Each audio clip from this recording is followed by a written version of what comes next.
Hey YouTube, I'm back at you again. It's the 3rd on a Saturday, 3rd of June, and just wanted to kind of do a little recap, um, kind of going over some of the dividends that dropped at the end of the month. I had my YYY ETF. It dropped me $28.56. I had my Devo covered call ETF. It dropped $10.56, or no, 86 cents. I had my XRMI, which is another covered call ETF, and that dropped $14.18. I had my small cap ETF, XSHD, and that dropped me 87 cents. I still need to slowly build that one up because it covers the total small cap market, which, the small caps, that would be good for me to kind of have a large range of the total Russell 3000 or 2000, whatever it is.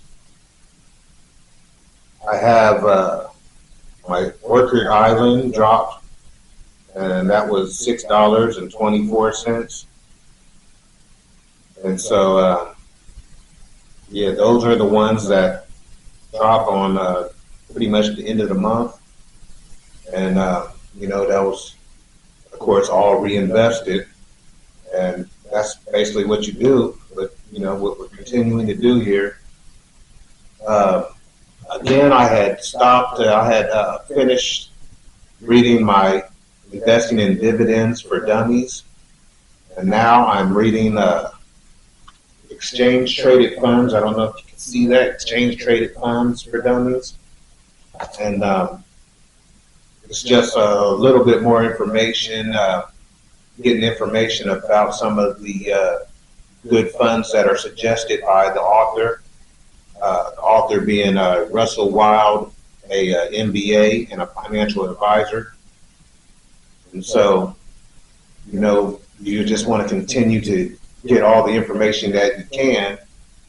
Just like, I always suggest checking in on some of the YouTubers I watch, like Average Joe. He had a really good video the other day showing how much money you can make when you add your own options, writing covered calls on your stocks. And so I might add that to my playlist. If you go on my YouTube site, I do have a secondary playlist of all the guys that I watch so that you can get the information and, kind of follow along with some of the teachings and information that they give you. But I just wanted to let you know that I'm continuing to better myself, get some financial education. I added a little bit of money. This was the week that they were doing the debt ceiling fight. And so they came up with a deal. The debt ceiling, was passed through the House and the Senate this week. And certainly with that news going through the market, I started the week at maybe $9,600.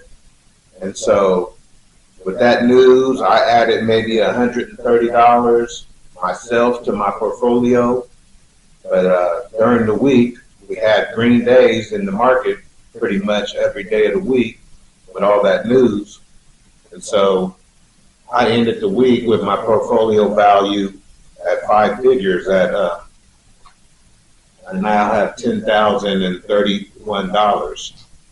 So that's another plus, but like I'm saying here, we're trying to build a portfolio that supports us with dividend payouts, and dividend payouts that would be, the first of the month, maybe first week of the month, second week of the month, third week of the month, and then in the last week of the month, and then certainly if you can build that up, that's like a secondary income, of cash flow, like Mr. Wonderful says on Shark Tank.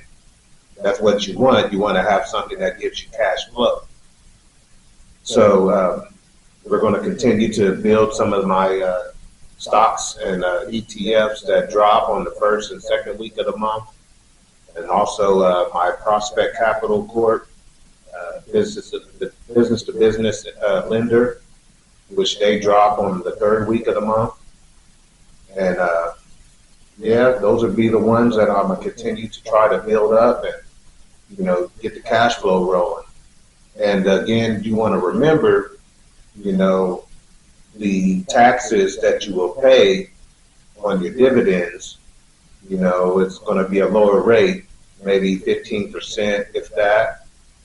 So you just want to keep that in consideration, that at the end of the year when you pay your taxes, if you don't have any losses in the market that you would report, most people at the end of the year in December will look at any stocks they have held that aren't doing well, and they have a loss. So what they will do is they'll just go ahead and sell them, report that loss on their taxes, and that offsets any gains that you have from your stocks, from your dividends, and then certainly you might not have a tax burden at all.